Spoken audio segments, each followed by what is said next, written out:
আসসালামু আলাইকুম dear students, আজকে আমরা আলোচনা করব গ্রিগনার্ড বিকারক নিয়ে। পরীক্ষাগারে গ্রিগনার্ড বিকারক কিভাবে প্রস্তুত করা হয় সেটাই আজকে আলোচনার বিষয়। গ্রিগনার্ড বিকারক তোমরা জানো পরীক্ষার জন্য অত্যন্ত ইম্পর্টেন্ট একটা টপিক। আমরা জানি গ্রিগনার্ড বিকারক বলতে বোঝায় একটা অ্যালকাইল থাকবে, সাথে ম্যাগনেসিয়াম থাকবে, সাথে একটা হ্যালোজেন থাকবে। এটাকে আমরা বলে থাকি ম্যাগনেসিয়াম অ্যালকাইল হ্যালাইড বা ম্যাগনেসিয়াম অ্যারাইল হ্যালাইড, এভাবে বলে থাকি। সো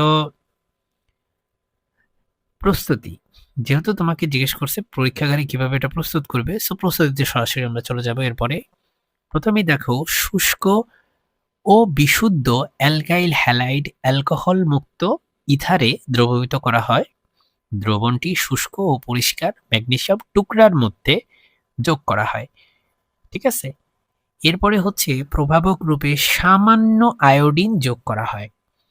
তাপোদ্বায়ী বিক্রিয়ার মাধ্যমে ম্যাগনেসিয়াম অ্যালকাইল হ্যালাইড উৎপন্ন হয় এবং ইথার মাধ্যমে দ্রবীভূত থাকে।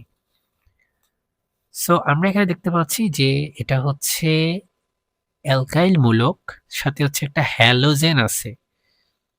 উদাহরণস্বরূপ যদি বলি তাহলে হচ্ছে CH3, আর হ্যালোজেনের উদাহরণ হিসেবে ধরো ক্লোরিনকে নিলাম, তাহলে এটা হচ্ছে মিথাইল ক্লোরাইড।